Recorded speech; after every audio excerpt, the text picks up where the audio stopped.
প্রিয় দর্শক, আজের জন্য আমরা রাসূল করিম সাল্লাল্লাহু আলাইহি সাল্লামের হাদিসের ভান্ডার থেকে খুঁজে এরকম 15 শ্রেণীর মানুষকে আমরা বের করেছি, যাদের সম্পর্কে নবী আলাইহিস সালাম বলেছেন লাইসা মিন্নি অথবা বলেছেন লাইসা মিন্না, অর্থাৎ তারা আমার উম্মত নয়, তারা আমার অন্তর্ভুক্ত নয়, তারা আমার দলের নয়, তারা আমার কেউ নয়। কোথাও কোথাও বলেছেন আমিও তাদের কেউ নই।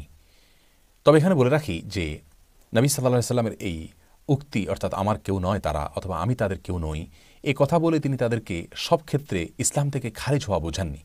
এ কথা থেকে আক্ষরিকভাবে বা বাহ্যিকভাবে বোঝা যাচ্ছে যে এর মাধ্যমে তিনি বোঝাতে চেয়েছেন তারা ইসলাম থেকে খারিজ হয়ে গেছে, আমার কেউ নয়, আমার উম্মত নয়, তার মানে তারা কাফির হয়ে গেছে, এরকমটি বাহ্যিকভাবে বোঝা যাচ্ছে। কিন্তু বেশিরভাগ মুহাদ্দিসদের মত হলো এবং বিশুদ্ধ মত হলো যে বেশিরভাগ ক্ষেত্রেই নবী আলাইহিস সালামের এই কথা ছিল সতর্ক করবার জন্য, সাবধান করবার জন্য, ইসলাম থেকে খারিজ হওয়া উদ্দেশ্য নয়।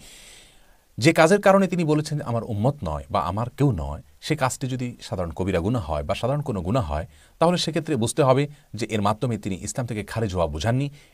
এর মাধ্যমে বুঝিয়েছেন তিনি যে আমার আদর্শের অনুসারী সে হতে পারল না, বিষয়টি তিনি সাবধান করবার জন্যই বলেছেন।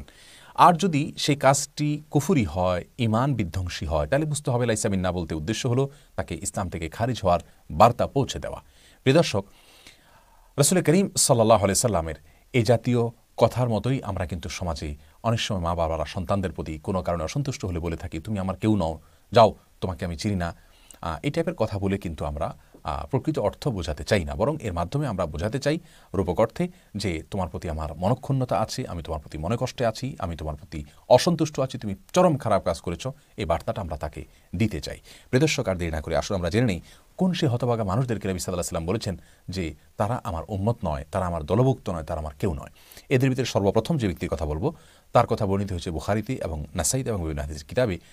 সে ব্যক্তি হলেন ওই ব্যক্তি যিনি কোনো বিপদ আপদে, বিশেষ করে কোনো প্রিয়জন এর মৃত্যুতে তিনি ধৈর্যহারা হয়ে যান এবং ধৈর্যহারা হয়ে জামা কাপড় ছেড়েন এবং মুখ চাপড়ান, বুক চাপড়ান এবং নানা রকম আপত্তিকর মন্তব্য মুখ দিয়ে করেন ধৈর্যহারা হয়ে।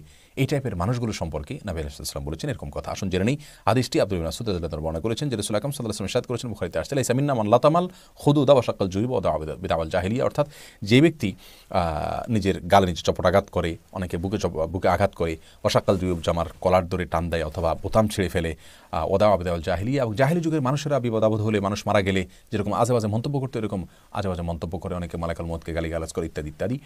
বিপদ আপদে মুসিবতে ধৈর্য হারা হয়ে এই টাইপের কাজগুলো যারা করে তাদের সম্পর্কে তিনি বলেছেন তারা আমার উম্মতের অন্তর্ভুক্ত নয়।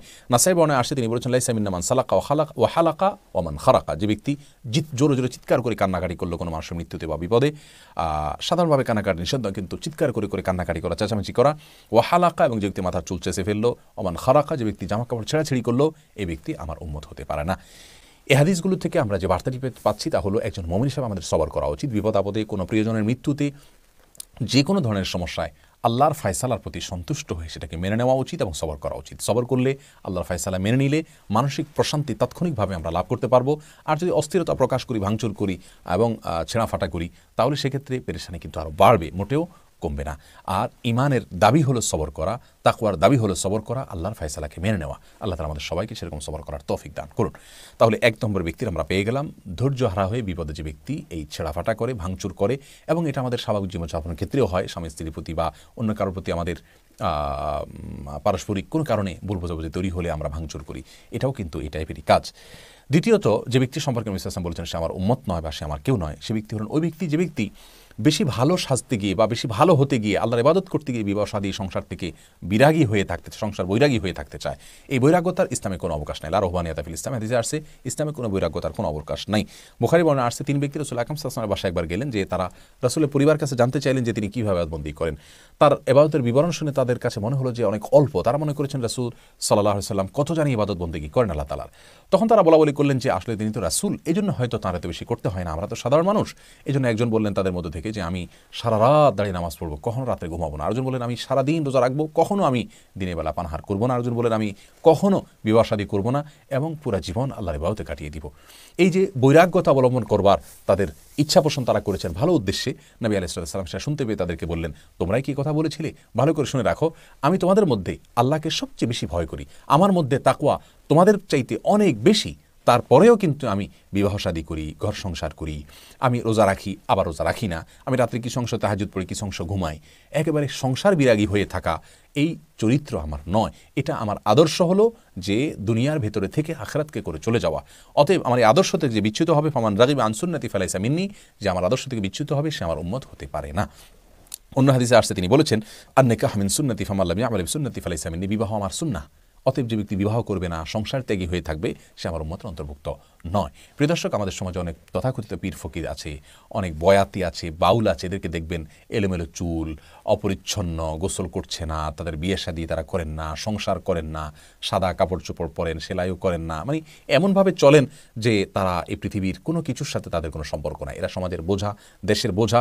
ইসলামের দৃষ্টিতে এরা অত্যন্ত গর্হিত কাজ করছেন। নবী আলাইহিস সালামের ভাষায় তারা নবীর উম্মতি হতে পারবে না। অতএব এই সমস্ত চরিত্র থেকে আমাদেরকে বেঁচে থাকতে হবে। তৃতীয়ত যে ব্যক্তির কথা বলবো তিনি হলেন ওই ব্যক্তি যে ব্যক্তি কোনো জালেম শাসকের জুলুমকে সমর্থন করে, সাফাই গায়, দলবাজির কারণে, অন্ধত্বের কারণে, তার অন্ধ অনুকরণের কারণে তার মিথ্যাকে সত্য বলে প্রচার করে, তার মিথ্যাকে সত্যায়ন করে, এই টাইপের মানুষগুলো। এদের সম্পর্কে ইবনে হিব্বানে বর্ণিত হাদিসে আসছে, নবী আলাইহিস সালাম বলেছেন, ইন্নাহু ইয়াকুনু বাদি উমারা, নিশ্চয় আমার পরে কিছু শাসক আসবে যারা মিথ্যা কথা বলবে, জুলুম করবে।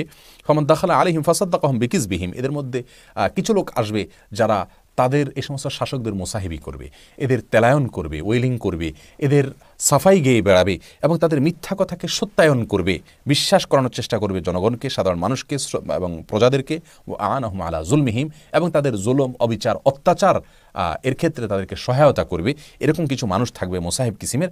ফালাইসা মিন্নি ওয়ালাস্তু মিনহু ওয়ালাইসা বিওয়ারিদিন আলাইয়াল হাউজ, তো এই শ্রেণীর মানুষেরা আমার উম্মত নয়, আমি তাদের কেউ নই, তাদেরকে আমি পরিচয় দিচ্ছি না, তাদেরকে আমি চিনি না, এবং তারা কিয়ামতের ময়দানে আমার হাউজে কাউসারের পানি পান করতে আসতে পারবে না। আর এর বিপরীতে আমাল্লাম ইসাদ্দিকুহুম বিকাজবিহিম, যারা এই সমস্ত শাসকদের এই জুলুমের এবং মিথ্যাচারের সত্যায়ন করবে না, বিশ্বাস করবে না, ওয়ালাম ইউইনহুম আলা জুলমিহিম, এবং তাদের জুলুমে, এই শাসকদের জুলুমের কাজে তাদেরকে সহায়তা করবে না, ফাহুয়া মিন্নি ও আনা মিনহু, তাহলে এই ব্যক্তি আমার উম্মত, আমি তার নবী, সে আমার লোক। ওহুয়া ওয়ারিদুন আলাইয়াল হাউজ, কিয়ামতের ভয়াবহতম দিনে সে হাউজে কাউসারে পানি পান করতে আমার কাছে আসতে পারবে। তাহলে জালেম শাসকের মোসাহিবি করা এবং মিথ্যা কথাকে সত্যায়ন করা, তার জুলুমে সহায়তা করা, এই শ্রেণীর লোক যারা আছেন তাদেরকে রাসূল সাল্লাল্লাহু আলাইহি ওয়াসাল্লাম বলেছেন যে তারা আমার উম্মত নয়, আমার উম্মতের অন্তর্ভুক্ত নয়।